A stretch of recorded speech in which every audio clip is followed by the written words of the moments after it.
आज हम कक्षा 10वीं विषय भूगोल अध्याय 5 है ना, अध्याय 5 मानव संसाधन पढ़ेंगे। ठीक है, तो मानव संसाधन में आज हम लिंग अनुपात से शुरुआत करेंगे। ठीक है ना, लिंग अनुपात को पढ़ेंगे।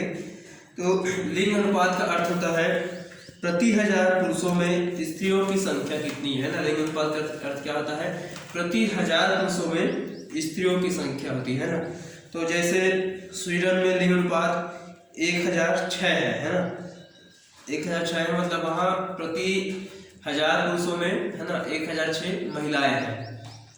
ठीक है, मतलब स्त्रियों की संख्या है। ठीक है, तो जापान में ये संख्या 1057 है और नेपाल में 1073 है, जबकि भारत में ये है ना, भारत में जो लिंग अनुपात है वो 940 है, मतलब प्रति 1000 पुरुषों में 940 स्त्रियां हैं। तो सामान्य रूप से किसी स्वस्थ समाज में महिला और पुरुषों की संख्या बराबर होनी चाहिए है ना।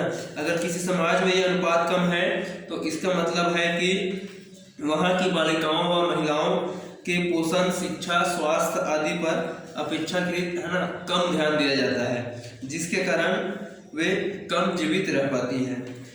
2011 की जनगणना के अनुसार हमारे देश का लिंगानुपात 940 है। इसका अर्थ यह है कि प्रति 1000 पुरुषों पर 940 ही स्त्रियां हैं।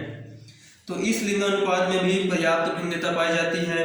एक तरफ कुछ राज्यों में राष्ट्रीय औसत से ज्यादा लिंगानुपात है। ठीक है, मतलब कुछ राज्य ऐसे भी हैं जहां हमारे जो देश का अनुपात है उसके अपेक्षा राज्यों के अनुपात में है ना स्त्रियों की संख्या ज्यादा है।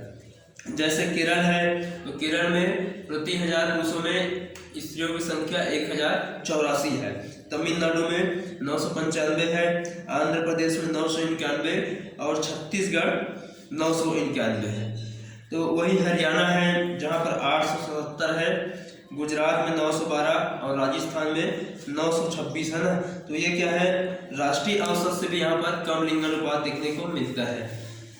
तो इससे हम ये मान लगा पाते हैं कि भारत के किस राज्य में महिलाओं की स्थिति कमजोर है और इसे सुधारने के लिए हम कैसे योजना बना सकते हैं। ठीक है, तो आपको देखना बुक में यहाँ पर है ना आपको आरेख दिया हुआ है लिंगानुपात का। ठीक है, इसमें आप देख के आप समझ सकते हैं। ठीक है, तो इन आंकड़ों पर हम देखते हैं तो पता चलता है कि भारत में स्त्रियों की संख्या पुरुषों के अनुपात में लंबे समय से कम हो रही है, जो समाज में स्त्रियों के प्रति बढ़ते भेदभाव की तरफ इशारा करते हैं।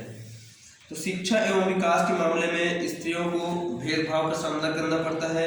जनगणना के आंकड़ों से हमें पता चलता है कि इस भेदभाव का प्रभाव सबसे अधिक छोटी उम्र की बालिकाओं पर पड़ रहा है ना। 0 से लेकर के 6 वर्ष के आयु वर्ग में बालक बालिका का अनुपात है ना 1000 बालकों में 914 बालिकाएं हैं। ठीक है, तो हमने देखा कि देश के विभिन्न प्रांतों में अलग अलग परिस्थितियां हैं।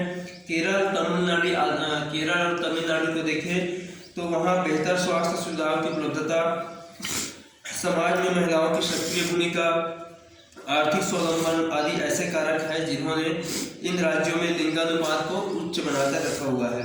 इसके विपरीत देश के कुछ ऐसे भी हिस्से हैं जहां यह अनुपात बहुत ही देखा जाए तो चिंतनीय दशा में पहुंच गया है।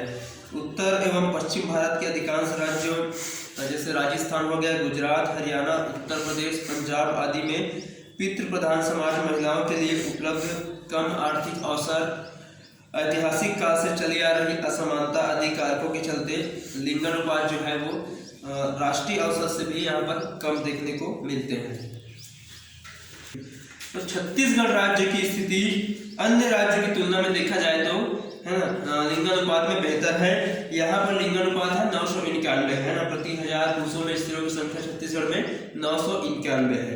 तो बस्तर जैसे प्राय जनजाति बहुल जिलों में लिंगानुपात 1000 या उससे भी अधिक है, जबकि बिलासपुर जैसे मैदानी जिलों में ये अपेक्षाकृत कम देखने को मिला है ना।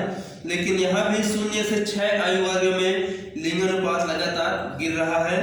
1991 में 984, 2001 में 975 और 2011 में 964 लिंगानुपात रहा है। इस प्रकार हमारे प्रांत के लिंगानुपात के आंकड़े एक तरफ जहां महिलाओं की अच्छी स्थिति को बयां करती है, तो दूसरी तरफ 0 से 6 आयु वर्ग के आंकड़े इस तरफ इशारा करते हैं कि यहाँ भी पिछले यहाँ पे पिछले 3 दशकों में बालिका शिशु मृत्यु दर में वृद्धि हुई है और इस आयु वर्ग के लिंगानुपात में कमी आती जा रही है ना। तो इन आंकड़ों से एक और लग रहा है कि महिलाओं व बालिकाओं की सामाजिक स्थिति बेहतर हो रही है, मगर साथ साथ आधुनिक तकनीकों के गलत उपयोग से बालिकाओं को पैदा होने से ही वंचित किया जा रहा है ना। तो ठीक है स्टूडेंट्स, आज का अध्याय हम यहीं पे समाप्त करते हैं। आगे का अध्याय हम आपको नेक्स्ट वीडियो में पढ़ाएंगे। Thank you.